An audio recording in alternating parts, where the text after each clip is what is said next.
नमस्कार विद्यार्थी मित्र मैत्रिणींनो, आपण आज 12वीचा फर्स्ट चॅप्टर म्हणजेच मॅथमॅटिकल लॉजिक हा चॅप्टर पाहणार आहोत. मॅथमॅटिकल लॉजिक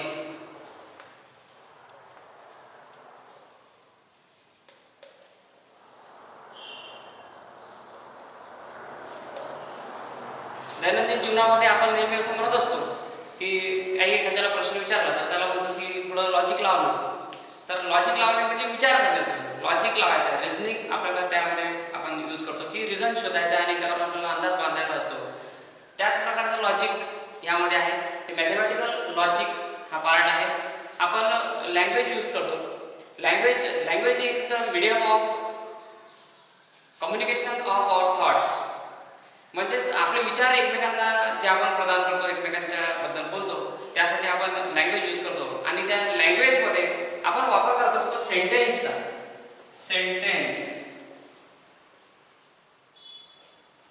सेंटेन्स आपल्याला टॉपिक पाहायचा आहे स्टेटमेंट असं म्हटलं तर. हा टॉपिक आहे आपला स्टेटमेंट. हा आपला फर्स्ट टॉपिक आहे स्टेटमेंट. पण त्या स्टेटमेंटच्या पहिले आपल्याला पाहायचं आहे सेंटेन्स. यामध्ये मग सेंटेन्स आपण वेगवेगळे सेंटेन्स यूज करत असतो. कधी प्रश्न विचारत असतो, कधी ऑर्डर देत असतो, कधी कमांड देत असतो, कोणाला ॲडवाइस करत असतो. या प्रकारचे सेंटेन्स आपण बऱ्याच वेळा यूज करतो. या सेंटेन्सचा अभ्यास केल्यानंतर मग आपल्याला स्टेटमेंटकडे जायचं आहे. सेंटेन्समध्ये मग टाइप्स ऑफ सेंटेन्स आपल्याकडे बरेच आहेत.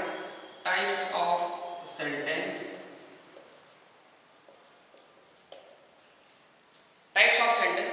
यामध्ये फर्स्ट टाइप येतो. तुम्ही एखादा बुक, नोटबुक असेल, पेन असेल तर सोबत घेऊन बसा, जेणेकरून तुम्हाला पॉईंट घेता येतील. कारण हा पार्ट अत्यंत सोपा आहे, महत्त्वाचा आहे. आपल्याला 12वीचे फुल मार्क्स मिळवून देणारा हा असा चॅप्टर आहे. स्टेटमेंट हा पार्ट पाहण्याच्या आधी आपल्याला टाइप्स ऑफ सेंटेन्स पाहावं लागेल. I am not English grammar teacher, but I can try to teach this. Types of sentence हा आपला पार्ट मधला, स्टेटमेंट मधला थोडासा पार्ट आहे जो समजावून घेणे आवश्यक आहे. त्यासाठी आपण पहिले टाइप्स पाहणार. टाइप्स मध्ये कोणते कोणते आहेत तुम्हाला माहिती आहे बरेचसे.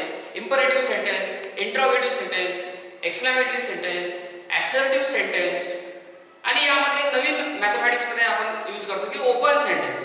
आता हे नेमकं काय आहे ओपन सेंटेन्स हे पाहूच आपण. इंग्लिशमध्ये तुम्ही interrogative sentence, imperative sentence, exclamatory sentence आणि असर्टिव्ह सेंटेन्स हे तुम्ही पाहिलेले आहेतच.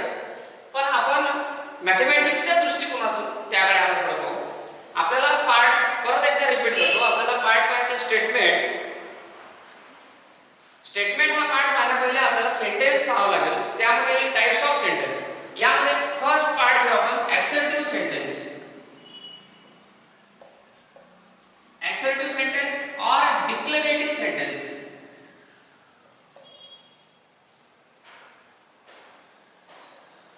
assertive sentence or declarative sentence म्हणजे त्यालाच डिक्लेरेटिव्ह असंही आपण म्हणतो. आता या assertive किंवा declarative sentence मध्ये काय असतो नेमकं? तर असं सेंटेन्स ज्यामध्ये काहीतरी विधान दिलेलं असेल, सम इन्फॉर्मेशन आपल्याला दिलेली असेल, एखादी काही इन्फॉर्मेशन दिलेली असेल, सम इन्फॉर्मेशन. म्हणजेच आपल्याला डिक्लेरेटिव्ह सेंटेन्सची डेफिनेशन किंवा असर्टिव्ह सेंटेन्सची डेफिनेशन काय करता येईल? A sentence which contain some information. परत एकदा पहा. A sentence which contain some information is called assertive sentence. एखादं विधान केलेलं असेल, विधान म्हणजेच माहिती दिलेली असेल, आपल्याला त्यामध्ये विधान केलेलं आहे, माहिती दिलेली आहे, त्याला आपण असर्टिव्ह सेंटेन्स असं म्हणतो. ज्यामध्ये आपल्याला काहीतरी इन्फॉर्मेशन दिलेली असेल, हे झालं assertive sentence. For example 2 is even prime number.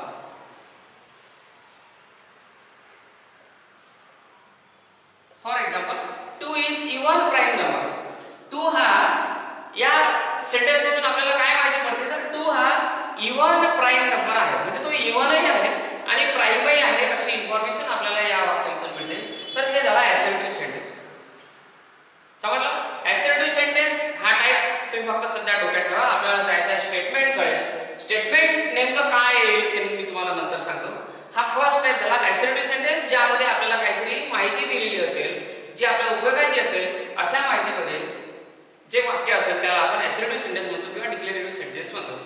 पुढचा नेक्स्ट सेकंड टाइप पाहू आपण.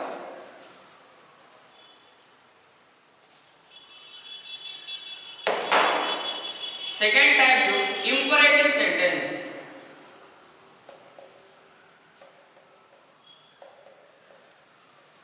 Imperative sentence. आता इम्परेटिव्ह सेंटेन्स मध्ये काय केलेलं असेल तर इम्परेटिव्ह सेंटेन्स मध्ये एखादी रिक्वेस्ट केलेली असेल किंवा डिमांड केलेली असेल किंवा ऍडवाइस दिलेला असेल. इम्परेटिव्ह सेंटेन्स मग काय होईल. इम्परेटिव्ह सेंटेन्सची डेफिनेशन काय होईल. काय म्हणता येईल आपल्याला definition. A sentence which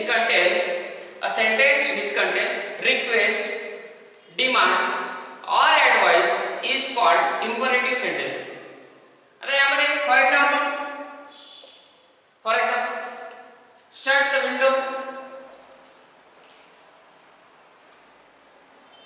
shut the window या प्रकारचे जे स्टेटमेंट आहे काय केलेलं आहे यामध्ये तर यामध्ये कमांड दिलेली आहे शट द विंडो खिडकी बंद करा. रिक्वेस्ट केलेली असू शकते please give me a water, please give me a water. या प्रकारचे जे वाक्य आहेत त्याला आपण इम्परेटिव्ह सेंटेन्स म्हणतो. यामध्ये एकच लक्षात ठेवायचं आहे तुम्हाला की request, demand, command, request advice दिलेला असेल तर आपण त्याला इम्परेटिव्ह सेंटेन्स म्हणतो. रिक्वेस्ट किंवा डिमांड किंवा कमांड दिलेली असेल तर त्याला आपण इम्परेटिव्ह सेंटेन्स असं म्हणतो. त्यानंतर नेक्स्ट थर्ड टाइप आहे त्यामध्ये इंट्रोगेटिव्ह सेंटेन्स.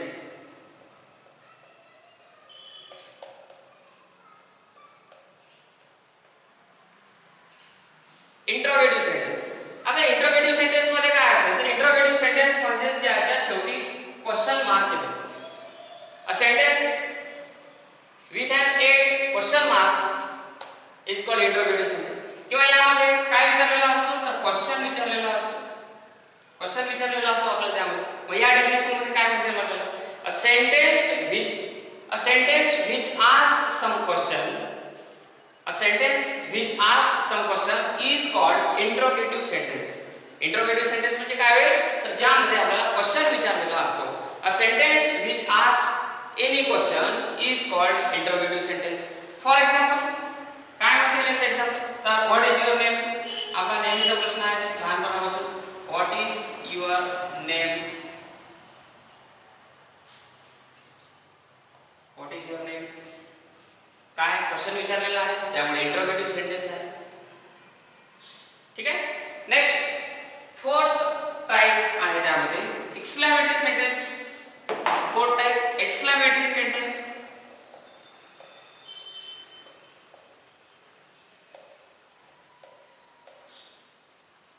एक्सक्लेमेटरी सेंटेन्स मध्ये काय असेल तर एक्सक्लेमेटरी सेंटेन्स मध्ये शेवटी एक्सक्लेमेटरी मार्क असतो ज्याला आपण मराठीमध्ये उद्गारवाचक चिन्ह म्हणतो. उद्गारवाचक चिन्ह ज्यामध्ये दिलेलं असतं. एक्सक्लेमेटरी सेंटेन्स काय म्हणता येईल यामध्ये तर एक्सक्लेमेटरी सेंटेन्स मध्ये एखादा मोठी माहिती दिलेली असेल, एखादा स्ट्रॉंग फिलिंग ज्याला आपण स्ट्रॉंग फिलिंग असं म्हणतो. स्ट्रॉंग फिलिंग म्हणजेच अबाबा किती मोठा हत्ती. आता मोठा हत्ती म्हणायचा असेल तर अबाबा किती मोठा हत्ती आपण असं म्हणतो म्हणजे त्यामध्ये स्ट्रॉंग फिलिंग आहे. आता यामध्ये एक्झाम्पल काय म्हणता येईल किंवा याची डेफिनेशन काय म्हणता येईल पहिले. स्ट्रॉंग फिलिंग आहे वाक्यामध्ये स्ट्रॉंग फिलिंग आहे and end with exclamatory mark. असे जे वाक्य आहे असे जे सेंटेन्स आहे त्याला आपण एक्सक्लेमेटरी सेंटेन्स म्हणतो. डेफिनेशन मध्ये म्हणता येईल a sentence which contain strong feeling, a sentence which contains strong feeling and end with exclamatory mark is called exclamatory sentence. परत एकदा पहा. A sentence which contains strong feeling and end with exclamatory mark is called exclamatory sentence. For example, what a horrible sight it was. What a horrible sight it was. काय exclamatory mark आला ज्यामध्ये जी site आहे ती horrible दाखवलेली आहे, भीतीदायक दाखवलेली आहे. म्हणजे यामध्ये स्ट्रॉंग फिलिंग आलेलं आहे. स्ट्रॉंग फिलिंग आलं त्यामुळे ते जातं एक्सक्लेमेटरी सेंटेन्स मध्ये. हे सेंटेन्स आहे एक्सक्लेमेटरी सेंटेन्स. असे जे सेंटेन्स आहे त्याला आपण एक्सक्लेमेटरी सेंटेन्स म्हणतो. हा सोपा पार्ट आहे जो तुम्ही इंग्लिशमध्ये अभ्यास केलेला आहे, पण आता आपल्याला स्टेटमेंटमध्ये जायचं आहे, त्यामुळे हे टाइप्स पाहणे आवश्यक आहे. मी परत नंतर सगळे टाइप एकदा रिपीट करणार आहे. पुढचा टाइप आहे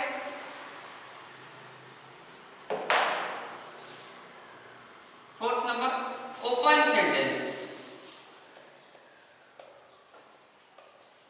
ओपन सेंटेन्स, ओपन सेंटेन्स म्हणजे काय आहे? आता यामध्ये he is clever boy, he is clever boy. आता यामध्ये हा जो ही आहे, नेमका हा ही म्हणजे कोण आपल्याला माहिती नाही. इथे जर एखादं नाव असतं तर मग आपण म्हणू शकलो असतो की ते असर्टिव्ह सेंटेन्स मध्ये गेलं असतं. समजा मी जर म्हटलं असतं Ram is clever boy, then it is assertive sentence. पण इथे ही म्हणजे नेमकं कोण हे आपल्याला माहिती नाही, त्यामुळे हे जाईल ओपन सेंटेन्स मध्ये. अशा प्रकारचे जे सेंटेन्स आहे त्याला आपण ओपन सेंटेन्स म्हणतो. मॅथमॅटिक्स मध्ये समजा x + 5 = 10 असं जर म्हटलं, x + 5 = 10, तर हे पण ओपन सेंटेन्स होईल, कारण यामध्ये x म्हणजे किती हे आपल्याला इथे दिलेलं नाही. जरी आपल्याला माहिती आहे की x ची व्हॅल्यू 5 असू शकते, पण इथे दिलेलं नाही, आपल्याला दिलेलीच नाही व्हॅल्यू x ची, त्यामुळे x + 5 = 10 हे काय होईल, तर हे ओपन सेंटेन्स होईल. पण यामध्ये जर असं म्हटलं x + 5 = 10 and x = 2 असं जर म्हटलं असेल तर हे असर्टिव्ह सेंटेन्स मध्ये जाईल. जरी ते फॉल्स होईल, कारण x ची व्हॅल्यू 2 होऊ शकत नाही, पण फॉल्स स्टेट हे होईल, ते सेंटेन्स होईल, पण ते असर्टिव्ह सेंटेन्स मध्ये जाते. जर असं दिलेलं असेल तर x = 2 दिलेलं असेल तर असर्टिव्ह सेंटेन्स मध्ये जाईल. पण x = 2 जर दिलेलं नसेल, फक्त एवढंच दिलेलं आहे x + 5 = 10, then it is open sentence. आता आपल्याला पाहायचं स्टेटमेंट. स्टेटमेंट कसं ओळखायचं? आपला पहिला पार्ट हाच आहे, पहिला क्वेश्चन हाच आहे की स्टेटमेंट कोणता आहे आणि कोणता नाही यामध्ये आपल्याला फरक पाहायचा. आता पाहिलेल्या टाइप मध्ये पहा, पहिला टाइप आपण घेतला first type assertive sentence. Assertive sentence. दुसरा घेतला इंपरेटिव्ह सेंटेन्स.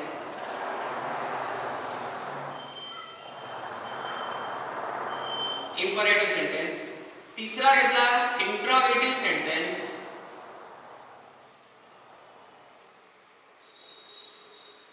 Interrogative sentence. चौथा घेतला एक्सक्लेमेटरी सेंटेन्स.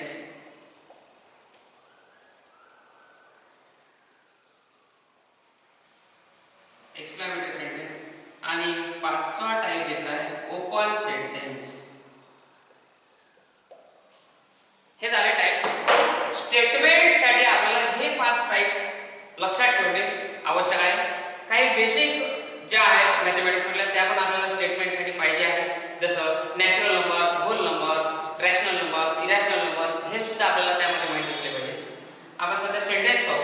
तर असर्टिव्ह सेंटेन्स तुम्हाला सांगितलं एखादं विधान केलेलं असेल, a sentence which contain an assertion, a sentence which contain an assertion is called assertive sentence. किंवा a sentence which contain some information is called assertive sentence. इथे इंपरेटिव्ह मध्ये काय म्हटलं होतं? इंपरेटिव्ह सेंटेन्स मध्ये a sentence which contain command, request or an advice. advice दिलेला असेल, command दिलेली असेल, रिक्वेस्ट केलेली असेल तर त्याला आपण इंपरेटिव्ह सेंटेन्स म्हणतो. इंट्रोगेटिव्ह सेंटेन्स म्हणजे क्वेश्चन विचारलेला असेल, a sentence which asks some question is called interrogative sentence. Exclamatory sentence, a sentence which contains some strong feeling and end with exclamatory mark is called exclamatory sentence. हा exclamatory sentence होतो ज्यामध्ये उद्गारवाचक चिन्ह येते. आणि open sentence मध्ये आपल्याला नेमकं समोरच्याला काय म्हणायचं आहे ते आपल्याला समजत नाही, त्यामुळे ही इज क्लेवर बॉय किंवा x + 5 = 7 असं जर म्हटलेलं असेल तर ते ओपन सेंटेन्स मध्ये जाईल. हे टाइप्स तुमच्या लक्षात आले असतील. आता पाहायचं आपल्याला स्टेटमेंट. स्टेटमेंट मध्ये पाहायचं की स्टेटमेंट कोणता होईल, तर असर्टिव्ह सेंटेन्स हेच फक्त स्टेटमेंट होते. असर्टिव्ह सेंटेन्स असेल तरच स्टेटमेंट होते. इंपरेटिव्ह सेंटेन्स असेल तर स्टेटमेंट होणार नाही. इंट्रोगेटिव्ह सेंटेन्स हे सुद्धा स्टेटमेंट होणार नाही. एक्सक्लेमेटरी सेंटेन्स हे सुद्धा स्टेटमेंट होणार नाही आणि ओपन सेंटेन्स सुद्धा स्टेटमेंट होणार नाही. हे खालचे जे चारही टाइप आहेत हे चारही टाइप स्टेटमेंट होणार नाही. स्टेटमेंट होईल फक्त असर्टिव्ह सेंटेन्स. मग ते ट्रू असो का फॉल्स असो, it may be true or false, त्याच्यासोबत आपल्याला काय घेणं नाही. ते एकतर ट्रू असेल किंवा एकाच वेळेस. त्यामुळे असर्टिव्ह सेंटेन्स जे ट्रू असो का फॉल्स असो तेच फक्त स्टेटमेंट होतो. बाकी इम्परेटिव्ह, इंट्रोगेटिव्ह, एक्सक्लेमेटरी आणि ओपन सेंटेन्स हे स्टेटमेंट होत नाही. समजलं? ठीक आहे. आपण पाहू आता स्टेटमेंट. स्टेटमेंटच्या डेफिनेशन मध्ये आपल्याला मध्ये येणार आता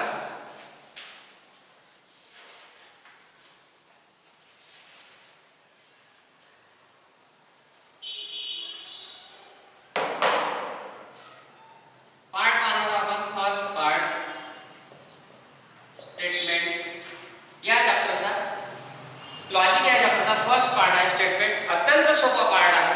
आपल्याला फुल मार्क्स मिळवून देणारा हा पार्ट आहे किंवा हा चॅप्टरच मार्क्स मिळवून देणारा एवढा सोपा चॅप्टर आहे. स्टेटमेंट मध्ये assertive sentence or declarative sentence.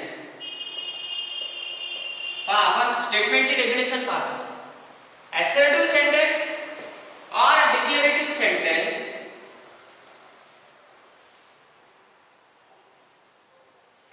Statement मध्ये होईल. assertive sentence किंवा declarative sentence हेच फक्त आपण स्टेटमेंट मध्ये. It may be true or false, but not both simultaneously.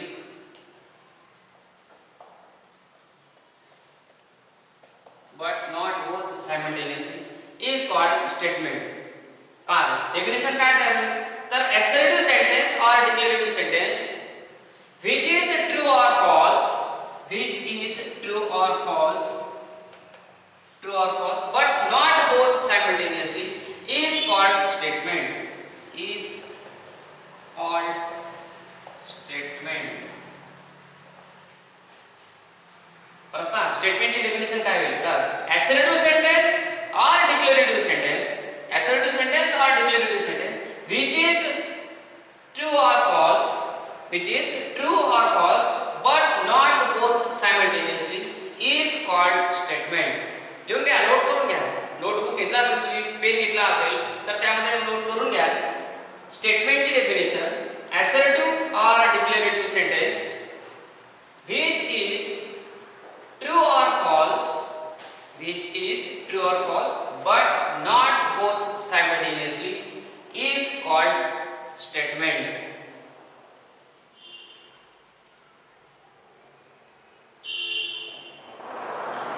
ठीक आहे, नोट केलं.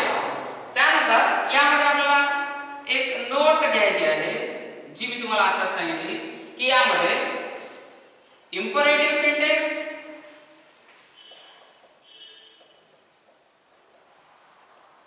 imperative, interrogative, exclamative and open sentence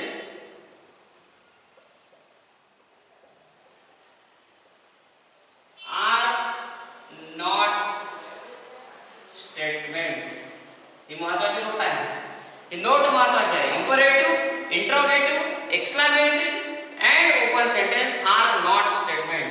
Only assertive sentence or declarative sentence is a statement. ठीक आहे, हे लक्षात ही नोट पण लिहून घ्या, नोट करून घ्या बुक मध्ये. imperative, interrogative, exclamatory and open sentence are not statement. Okay, understand. तर आपण यामध्ये काही एक्झाम्पल पाहू ज्यामध्ये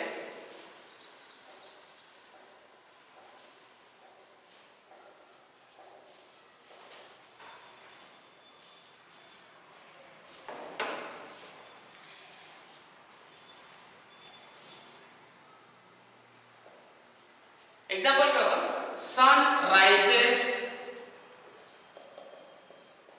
sun rises in the east.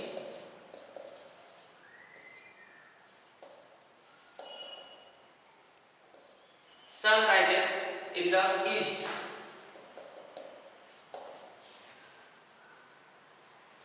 काय सांगते आपल्याला हे वाक्य?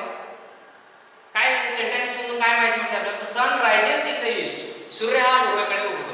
आता आपल्याला या मधल्या ज्या गोष्टी आहेत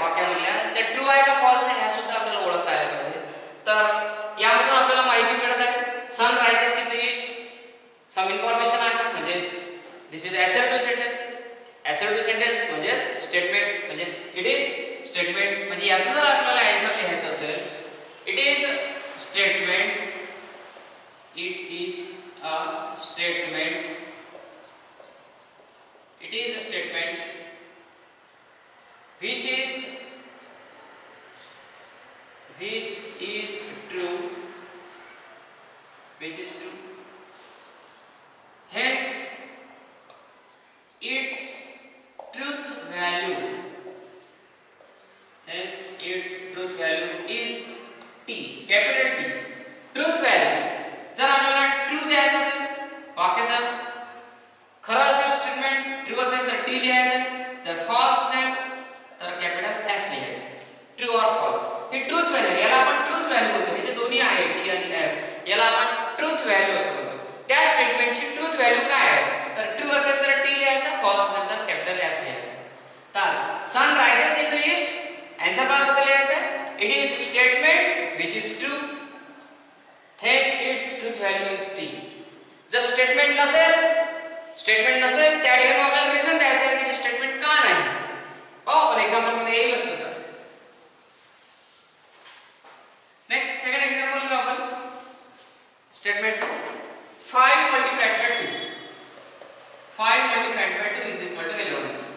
5 multiplied by 2 is equal to 11. आता तुम्ही म्हणाल 5 multiplied by 2 तर 10 होतं, त्याच्यासोबत आपल्याला काय घेणं देणं नाही.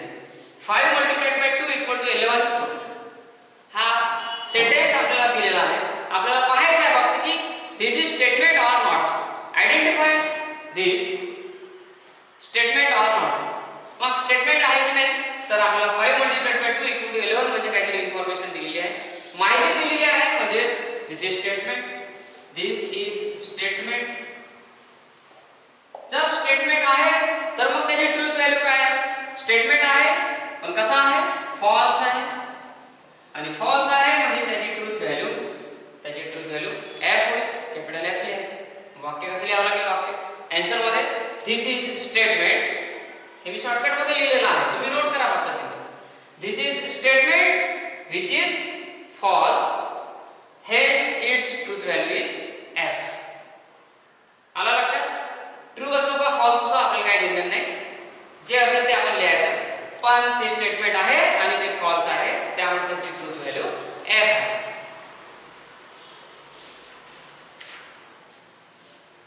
त्यानंतर नेक्स्ट एक्झाम्पल घेऊ. Mumbai is capital of India. Mumbai is capital of India. आता यामध्ये काही ह्या ज्या बेसिक इन्फॉर्मेशन आहे ती आपल्याला माहिती असल्यास पाहिजे की कशाची राजधानी, इंडियाची राजधानी काय आहे. तर इंडियाची आपल्या जी कॅपिटल आहे ती दिल्ली आहे, पण या वाक्यामध्ये आपल्याला मुंबई म्हटलेलं आहे. मी पहिलेच सांगितलं सेंटेन्स assertive सेंटेन्स हे ट्रू असो का फॉल्स असो आपल्याला काही घेणं नाही. या सेंटेन्स मधून आपल्याला काहीतरी माहिती दिलेली आहे म्हणजे हे काय होईल स्टेटमेंट होईल. देन दिस इज स्टेटमेंट आहे पण कसा आहे स्टेटमेंट फॉल्स आहे, which is false. This is statement which is false, hence its truth value is f. Hence its truth value is f. आला लक्षात. एक्झाम्पल घेतले आपण परत. नेक्स्ट एक्झाम्पल घेऊ.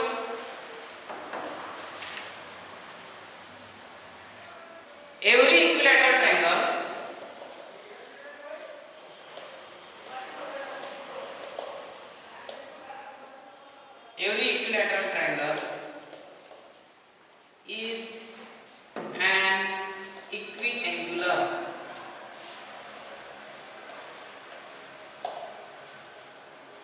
Every equilateral triangle is an equiangular. आता यामध्ये आपल्याला माहिती दिलेली आहे, इन्फॉर्मेशन दिलेली आहे म्हणजे काय होईल स्टेटमेंट होईल. स्टेटमेंट आहे ट्रू आहे का फॉल्स आहे यासाठी तर पहिले आपल्याला इक्विलॅटरल ट्रायंगल माहित असलं पाहिजे. इक्विलॅटरल ट्रायंगल कसा असतो. इक्विलॅटरल ट्रायंगल तर इक्विलॅटरल ट्रायंगल आपण असं म्हणतो की ज्याच्या तीनही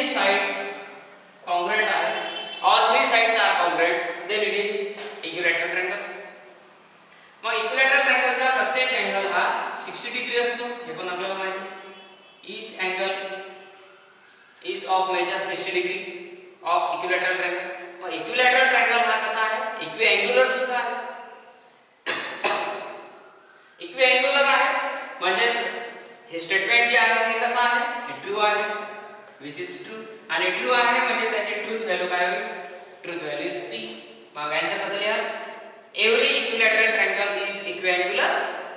आन्सर लिहावं लागेल, this is statement which is true, hence its truth value is T. कारण इक्विलॅटरल ट्रायंगलच्या तीनही साइड कॉन्ग्रुएंट असतात, तीनही साइड कॉन्ग्रुएंट असतात, त्यामुळे त्याचे तीनही अँगल सुद्धा कॉन्ग्रुएंट असतात. तीनही अँगल कॉन्ग्रुएंट असतात म्हणजे तो होईल equiangular. Okay, understand. Then next example.